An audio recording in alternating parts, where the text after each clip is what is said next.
Imagine a world where every time the hero fails to defeat the ultimate nemesis, reality resets and the hero is given another chance.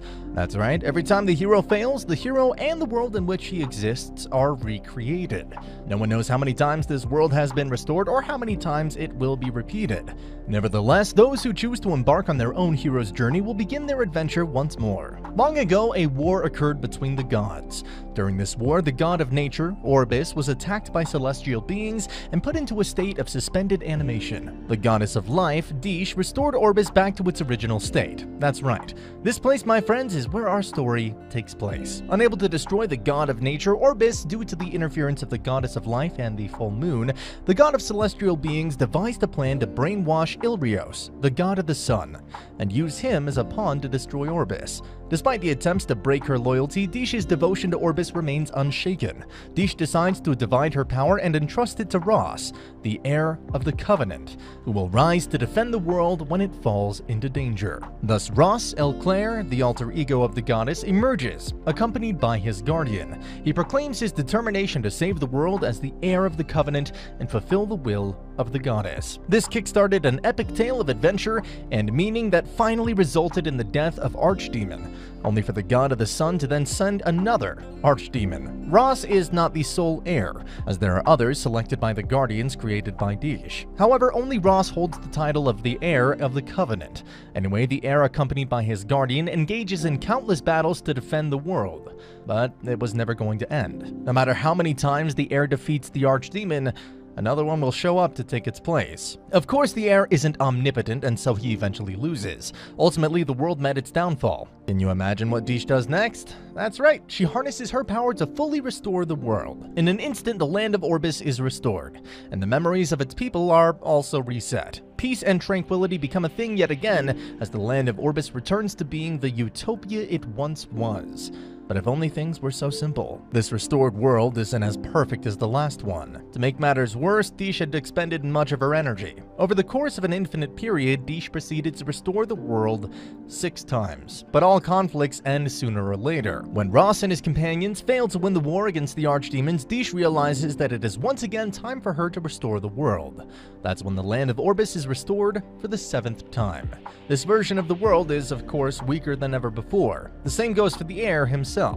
Ross wakes up to find himself significantly weaker than when he was in his previous world. He awakens 20 years after the outbreak of the Archdemon War, a time when everyone else had already managed to defeat and seal the Archdemon. The Archdemon had been split into pieces and sealed away, leading to a period of peace. Upon his awakening, Ross meets Queen Diane and informs her of his mission to destroy the remaining pieces of the Archdemon's might, which are still sealed in sanctums. Only he, as the heir of the Covenant, is capable of destroying it. With a total of 6 sanctums to be visited, Ross and a group of heroes set out on their journey, beginning with the one located in Dean's Kingdom. Here, one of them, a guy named Vildred, asks Ross something peculiar. He asks Ross if he's ready to fight the Archdemon until the end, no matter what. In fact, Vildred was already aware that the power of the goddess had been fading.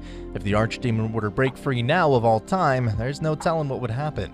If that time comes, will Ross follow through with his duty? Once more, Vildred observes Ross's unyielding determination. Suddenly, the barrier between the Archdemon and them is down. Before anyone can realize what's going on, it turns out Vildred has already killed Dean and absorbed the Archdemon's might. Just like that, he becomes Arbiter Vildred. The betrayal was monumental. Ross is left with no choice but to set out. A Wraith girl named Mercedes has to join him because of the backlash from this country, considering what happened and how the Queen died, but let's not get into details. Ross, accompanied by Mercedes and his cute little guardian, set out to visit the remaining 5 sanctums to destroy the sealed pieces of the Archdemon's might and to take measures to prevent its resurgence. Ross repeatedly engages in battles against the Acolytes, who seek to revive the Archdemon. However, during his journey, he encounters other heirs and experiences a breakthrough. Ross comes to understand how to convert the Archdemon's power of destruction into the power of creation. Through this realization, he gains immense strength, but is still unable to defeat Vildred, who wields the Archdemon's power with ease. To make matters worse, Vildred captures and abducts Mercedes. Everyone comes together as a singular force to stop the Archdemon, as well as everyone who has just joined the dark side. Eventually, Ross and Vildred face off yet again. Through his understanding of how to convert the Archdemon's might, gained at Dunblairea's World Tree, Ross becomes capable of wielding even greater strength. He tries reaching out to Vildred and also states he'll ask the goddess to essentially leave this world alone. Eventually, Ross defeats Vildred, who has the Archdemon's might. Unfortunately, this is not the end. What happens is that the apostles had already brainwashed our sweet Wraith girl.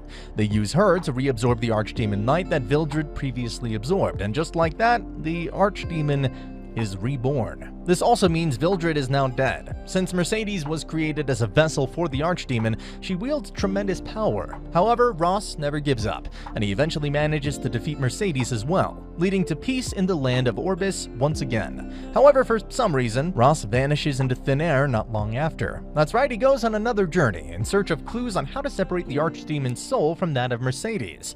Ross finally revives Mercedes, only for things to go wrong yet again. A man named Strays shows up in Orbis with his associates. Strays, the Black Knight, invades the region of Sidonia and sets out to conquer its often feuding cities one by one. He constructs a tower called the Comet's Eye in every city, causing ominous occurrences such as the emergence of monsters and the spread of arrogance and mistrust among the people.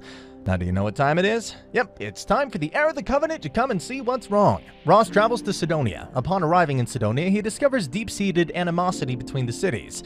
This is all part of Strays' plan, as he intends to use these negative emotions to open a portal and summon Faustus, a higher god, to the world of Orbis. Strays is also making himself more powerful by absorbing the energy from the cities. Ross and his companions put in tireless efforts to address the crisis in Sidonia, and their hard work ultimately leads to a glimmer of hope for unity among the cities. Through their efforts, the citizens of Sidonia come to realize that the cause of the war was baseless from the start.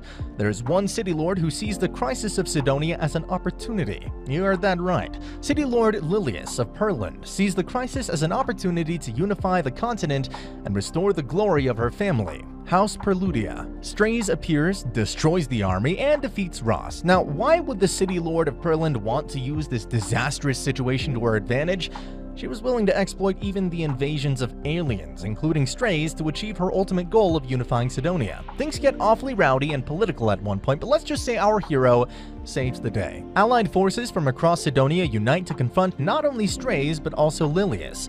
After Lilius is decisively defeated at the Comet Temple, Strays remains as the sole remaining opponent. The Black Knight is gravely injured too. He's at death's door and looks like he's given up on everything, but what if Strays is not the final boss? There's this guy named Faustus. In fact, it's Faustus who corrupted Strays and compelled him to carry out this plan. Anticipating Strays' growing doubts, Faustus possesses his body and takes everyone to the distorted dimension. A confusing place, yet here Faustus brims as the final boss. As the heir of the Covenant, Ross possesses divine power, but it proves ineffective against Faustus, who's immune to holy power. Our crazy hero decides to renounce his divinity and become an ordinary human. He stands against Faustus as a human, who wields the power of Dish and Ilrios. He becomes an ordinary human, but with the power of gods. And so Ross defeats the final boss. Once again, it's the short season of peace. The lands are still reeling from the destruction caused by the aliens, but Ross continues his travels. He heads towards Eureka Continent to ready himself for the impending invasion of the Celestials. His strategy is to forge alliances with the nations of the Eureka Continent. The Kingdom of Britannia seeks to form an alliance with Eureka, and so to that end, Ross and his friends set out to Eureka as a representative. It won't be easy though, yet whatever happens, plenty of adrenaline rushes await our main characters. Well, as I've said before, this is merely a quick glance at the events of the story. The reality is far more interesting and epic, which is why, if you want more, check out this legendary fantasy epic. A great deal of adventure and thrill awaits you, my friend. Just set out on this journey and have fun. The Epic 7 Saga is simply a masterpiece.